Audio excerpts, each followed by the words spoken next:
next principle we're going to talk about on the bench press is working the muscle through its entire range of motion.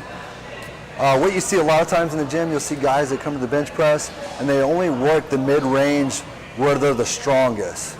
So remember what we talked about is that your muscles are fully lengthened in this position. It's fully shortened. Your pectoral muscle is fully shortened at this position. So you can see it lengthen here. You can see it completely shorten as you go in this way.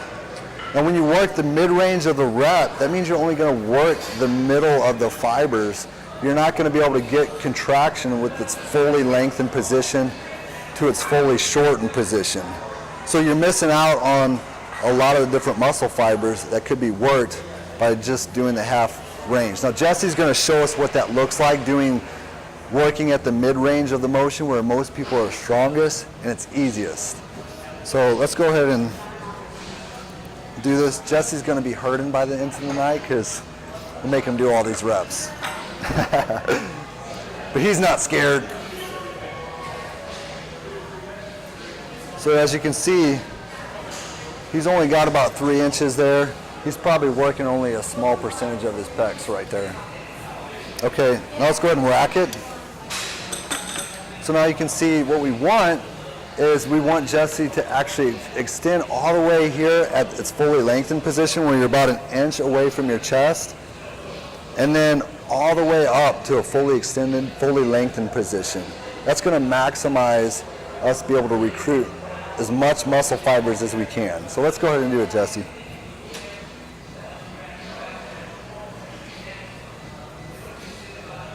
So you can start there.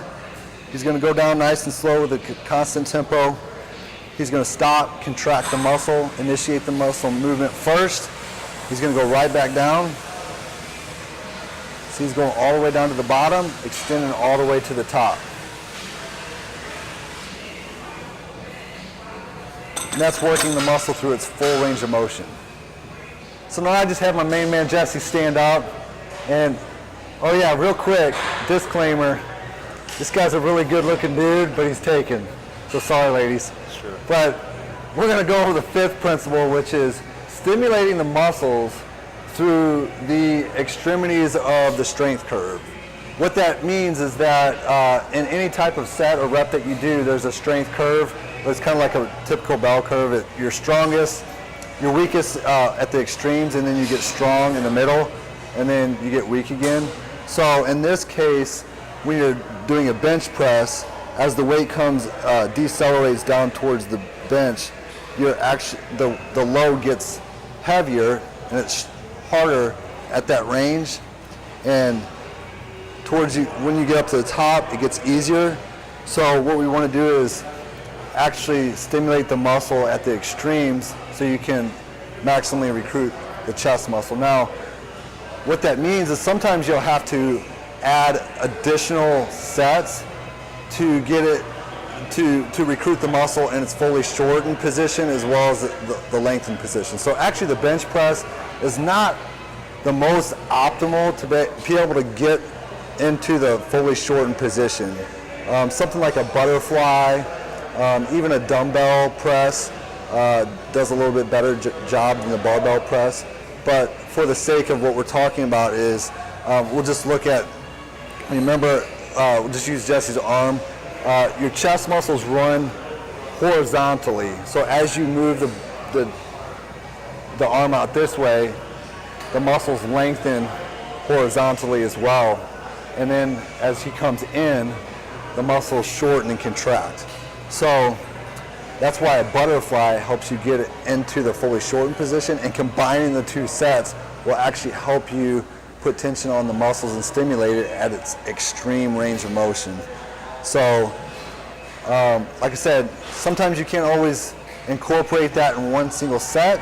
You can incorporate it in 2 sets. So the last but not least, principle number 6 is use optimal posture, or what a guy that I follow a lot likes to say, Ben Pakulski, he says to lock it down and squeeze it like it owes you money. But it's just basically having good posture. Remember, we're trying to activate the chest muscle, not anything else in this particular workout. So what having good posture means is that he's not going to want to arch his back. He's not going to want to push up off of his feet.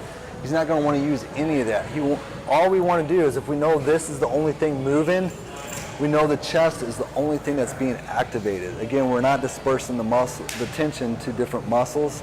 So locking it down would be him driving his back into the pad, keeping everything else locked down, nothing else moves, and now we know we're going to activate, put all the tension where it's supposed to be placed.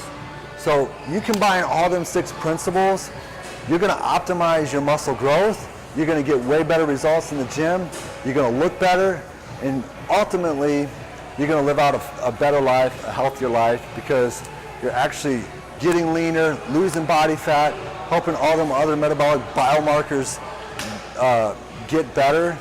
And so I just want to leave you with some of these principles. If you can take it and it helps you out, man, that excites me. So my name is Jason Dames with Final Start Fitness. I'm going to be checking out of here. I hope you guys enjoyed it.